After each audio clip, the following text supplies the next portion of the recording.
Forte malessere in Casa Lega dopo l'iniziativa di depositare il simbolo della lista Prima l'Italia, primo test regionali in Sicilia, l'ira di Gian Antonio De Reggia. Nel mirino dei vertici del Carroccio non permetteremo che questo cancelli la nostra storia.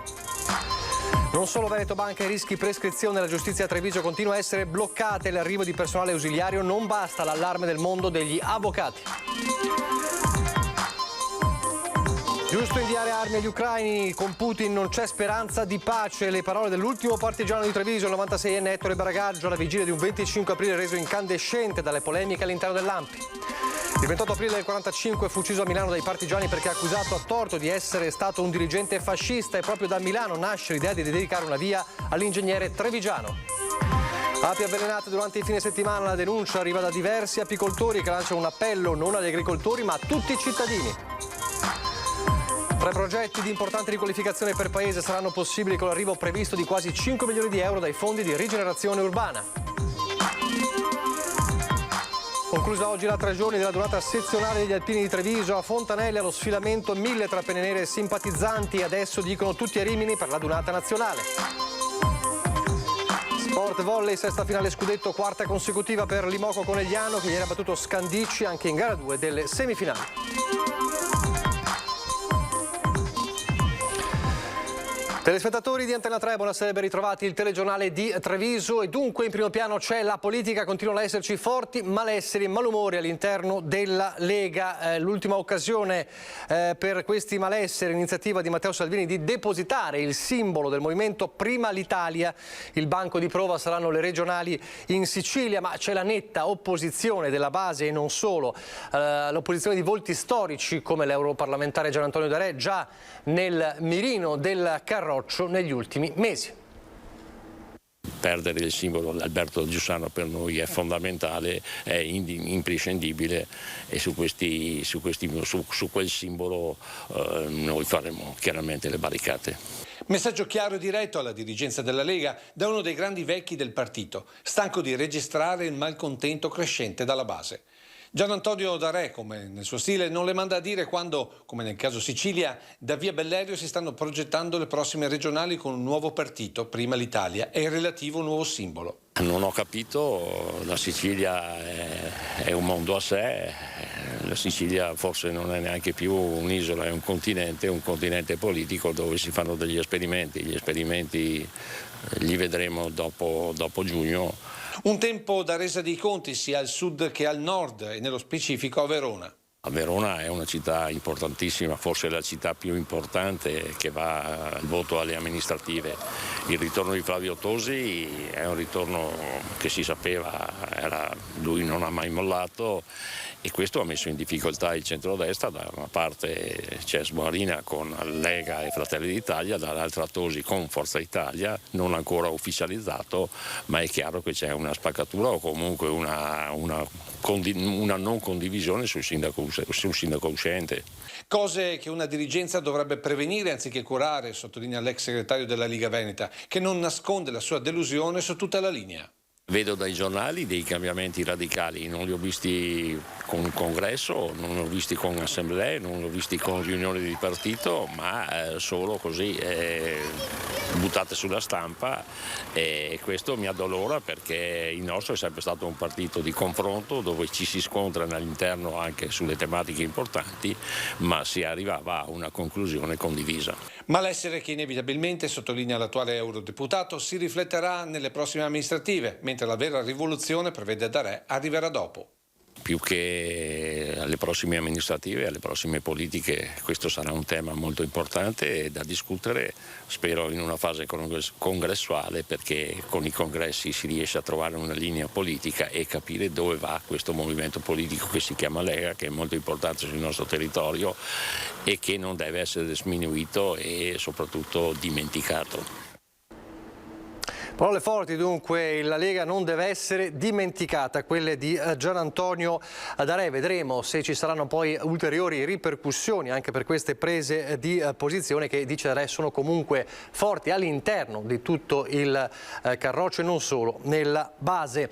Adesso c'è la questione giustizia, non c'è solo il rischio di prescrizioni, i rischi di prescrizione legati al processo di Veneto Banca. La giustizia a Treviso continua a essere bloccata scatta e l'arrivo di personale ausiliario in queste settimane non basta, l'allarme del mondo degli avvocati.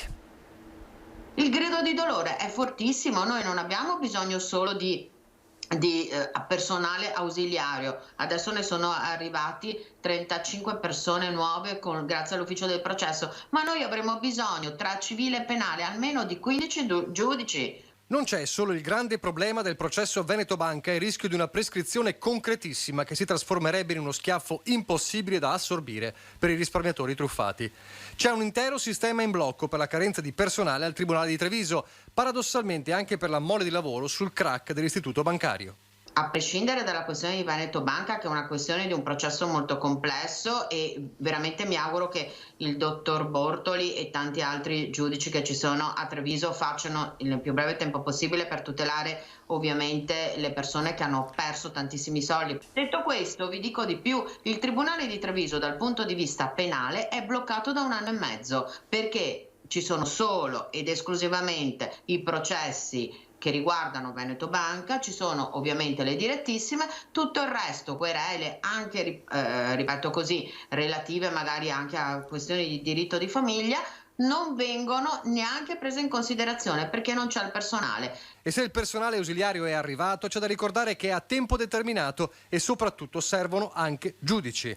Il nuovo appello urgente viene da chi, oltre a sedere sui banchi dell'opposizione in consiglio comunale, da avvocato vive ogni giorno la rabbia di chi si trova costretto ad aspettare tempi ormai biblici. Più di urlarlo non sappiamo cosa fare, perché poi anche noi, anch'io poi nel mio piccolo, devo dire ai clienti che c'è il rinvio di udenza al 2024, sentite bene, 24, e il cliente spesso dice avvocato, magari lei non è bravo, non è colpa nostra, i rinvii sono al fine 2023, inizio 2024, vedete voi. Adesso parliamo della festa della liberazione, domani 25 aprile, un anniversario certamente diverso dai soliti, quello domani anche nella Marca, resta l'eco della spaccatura di queste settimane all'interno dell'ANPI, il tema è quello della guerra in Ucraina e gli aiuti alla popolazione ucraina, il ruolo della Russia. Ebbene, su questo tema inviare le armi alla popolazione ucraina e anche il tema della pace o della guerra, le idee molto chiare. L'ultimo partigiano di Treviso, il 96enne Ettore Bragaggio, l'abbiamo raggiunto oggi, sentite le sue parole. Ettore Bragaggia, secondo lei giusto o sbagliato dare le armi all'Ucraina? Sì, altro che giusto, perché è un popolo che è stato attaccato, non è vero? E non ha la possibilità di difendersi. Noi che siamo volontari della libertà per la nostra Italia, almeno io personalmente, non è vero, che faccio parte dell'associazione Volontari della Libertà, non è vero, dico che è giusto aiutare un popolo a difendersi. L'indicazione arriva dall'ultimo partigiano di Treviso. Dall'alto dei suoi 96 anni e dall'esperienza di combattente per la libertà dall'età di 17 anni non ha dubbi su quanto sta accadendo all'estremo est dell'Europa con Putin. Lui adesso non è che si ferma. Lui quando che ha eliminato o ha conquistato tutta l'Ucraina attaccherà la Polonia e via le seguendo tutte quante. Ecco perché domani secondo Bragaggia vanno ricordati anche i caduti per la libertà dall'Ucraina. È altro che bisogna ricordare un popolo che noi abbiamo lottato per la libertà. E loro stanno lottando per la loro libertà perché sono stati attaccati in casa propria. Una storia che si ripete, sottolinea Bragaggia, che vede nel progetto russo la riedizione dello spazio vitale hitleriano sfociato nella seconda guerra mondiale. Ma in questo momento l'Ucraina è come la Spagna nel 1936 e va sostenuta anche con volontari dall'Italia. Sono andati anche in Spagna i volontari per difendere la Repubblica Spagnola. E se ci sono dei volontari italiani, francesi che siano, fanno la brigata internazionale per difendere quel popolo. Per l'ultimo partigiano non c'è scelta, bisogna sostenere l'Ucraina per arginare il conflitto in quei confini e evitare che la guerra dilaghi come è successo nel 1939, nonostante l'Europa avesse ceduto alle richieste tedesche. E cosa dobbiamo fare? Si dice caare braie? Dovevo caare braie perché c'è la bomba atomica e non vogliamo il dittatore Putin che venga a comandare, non è vero? e che adesso si è attaccato all'Ucraina, domani attacca l'Italia.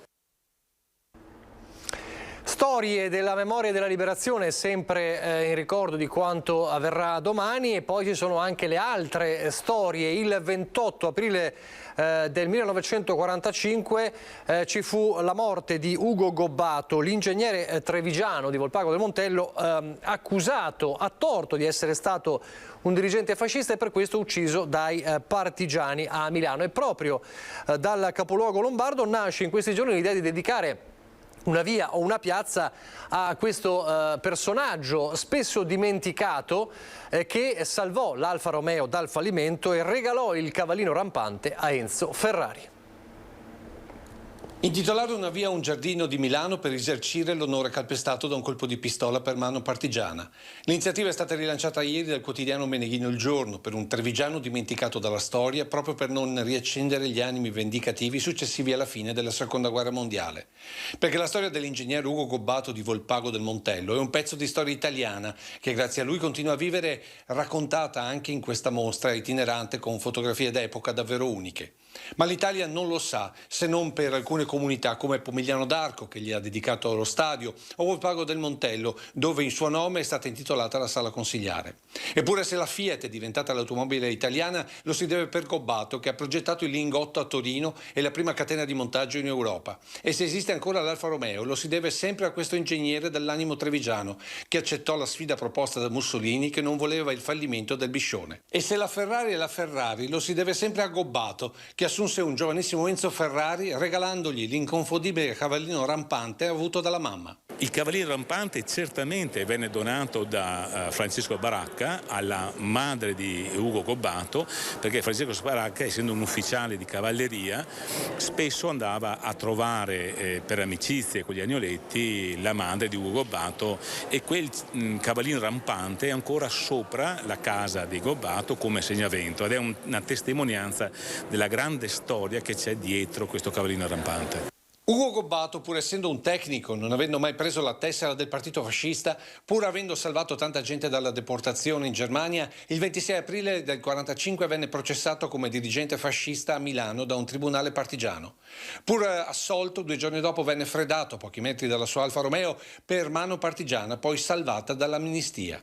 E se Milano ora gli renderà onore, c'è da chiedersi se Ugo Gobbato non meriti uno spazio anche a Treviso, se non altro per accendere la curiosità, in chi passerà, di conoscere questa storia trevigiana che ancora oggi corre sulle ali della Formula 1. Con la cronaca usciamo per un attimo dai confini della Marca trevigiana per raccontarvi di un dramma terribile avvenuto nel pomeriggio in una comunità alloggio di Marostica, dove una 53enne ospite della struttura è stata uccisa a coltellate da una coinquilina. Scoppia un litigio violento tra 2 donne ospiti della comunità alloggio di Via del Lavoro a Marostica. Spunta un coltello e una 54enne colpisce fino a ucciderla una 53enne. Almeno 10 fendenti. Il dramma nella tarda mattinata di oggi, a dare l'allarme agli operatori della struttura, l'assassina con mani e abiti sporchi di sangue è stata fermata. Sul posto i carabinieri di Bassano con i militari del nucleo investigativo di Vicenza che si stanno occupando dei rilievi. Si sta indagando soprattutto su come l'omicida abbia potuto procurarsi il coltello con cui ha ucciso la coinquilina. E in queste ore c'è anche la nota dell'ULSS 7 che ha espresso cordoglio per questa vicenda. Il Dipartimento di Salute Mentale dell'ULSS 7 seguiva le 2 donne da circa 2 anni. La situazione era giudicata stabilizzata. C'era stata anche una visita proprio alla autrice di questo delitto nella stessa poche ore prima, insomma, del dramma. L'azienda sanitaria eseguiva un monitoraggio periodico delle condizioni degli ospiti dell'appartamento sociale con visite psichiatriche a cadenza mensile. L'autrice dell'aggressione era stata ricoverata per l'ultima volta quasi 20 anni fa. L'ultimo controllo era stato effettuato proprio questa mattina, come dicevamo, poche ore prima del delitto. Ancora una notizia di cronache che ci porta fuori dalla Marca trevigiana, ma è un allarme che certamente può servire, mostrare le immagini di Hamed Oujudier, questo 15enne di origine marocchina scomparso da casa giovedì sera nella tarda serata da Padova, nella zona di Mortise.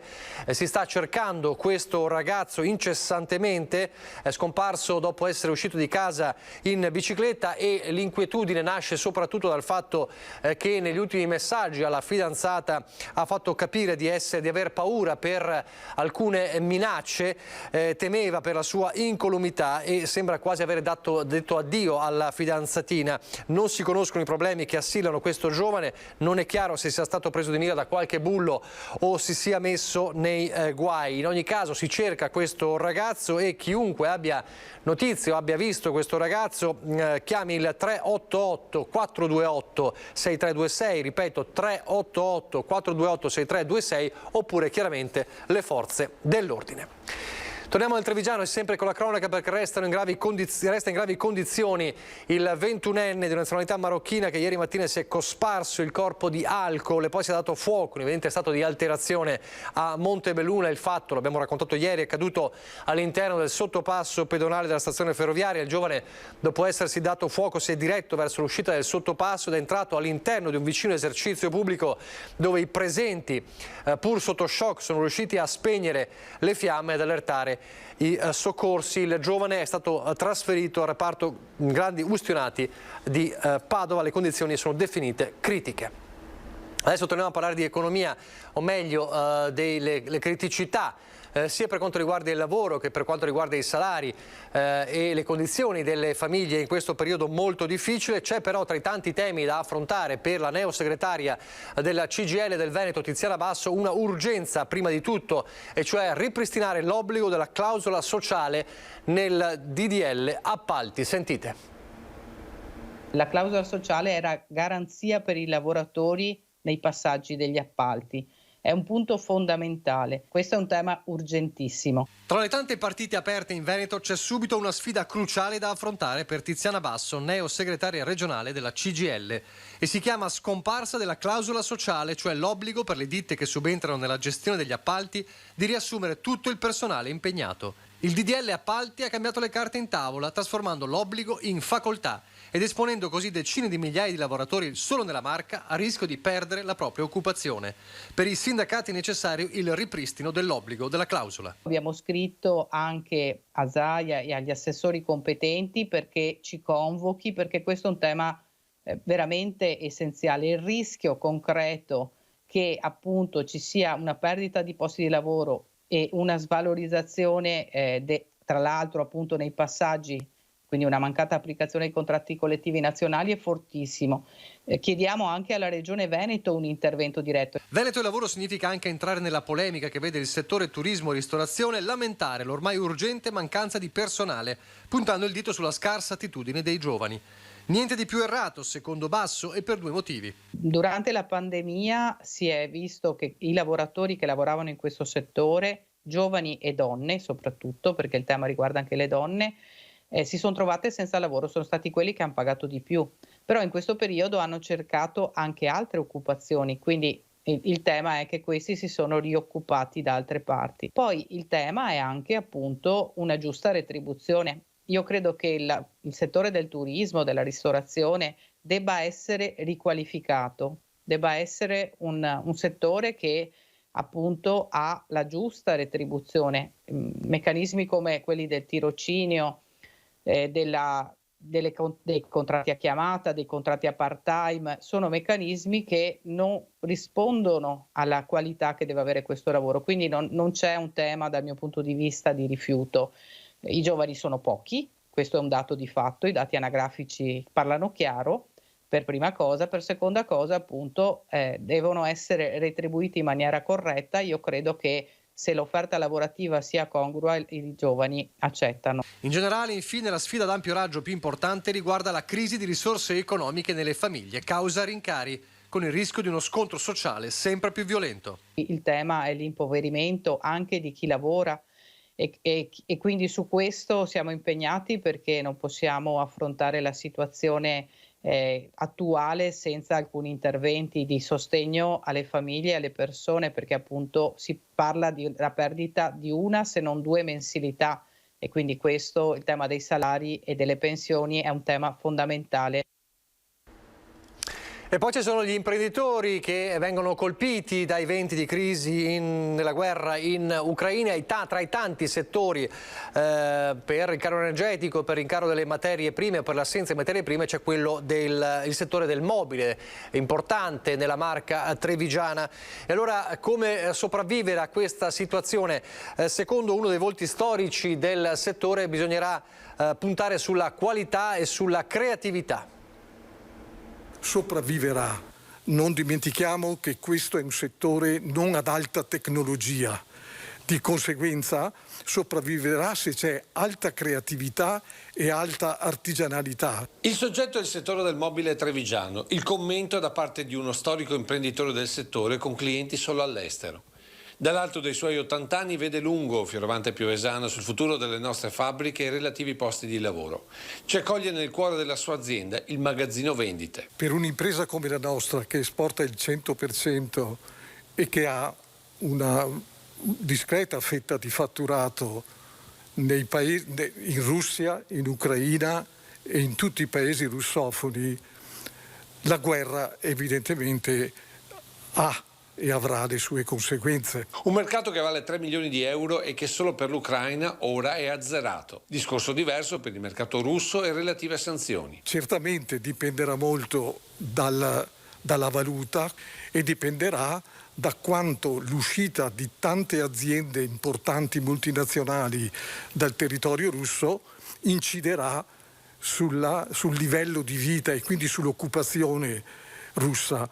Ma quello che non sta passando è che anche gli altri mercati orientali sono congelati. Quelli hanno praticamente e drasticamente ridotto la loro attività commerciale, almeno nel settore del mobile, almeno del 60%. In questo scenario, guardando al mobile, Fioravante lancia un vero e proprio allarme economico-sociale per l'Africa. Ci chiediamo, con lo stop di queste esportazioni di alimentari, che cosa succederà nel continente africano nei prossimi anni? E in questo scenario per Piovesana non c'è scelta. Se riesce a mantenere e recuperare la tradizione artigianale di qualità e di creatività che ha sempre caratterizzato il mobile italiano, sopravviverà. Se ci rimbocchiamo le maniche come sempre e guardiamo con un attimo di fiducia, credo che si possa anche esprimere una punta di ottimismo come sempre.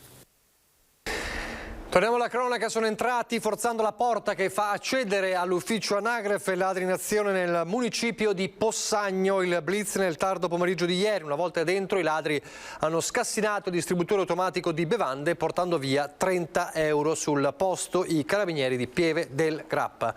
Pochissimi istanti di pubblicità, poi di nuovo in diretta.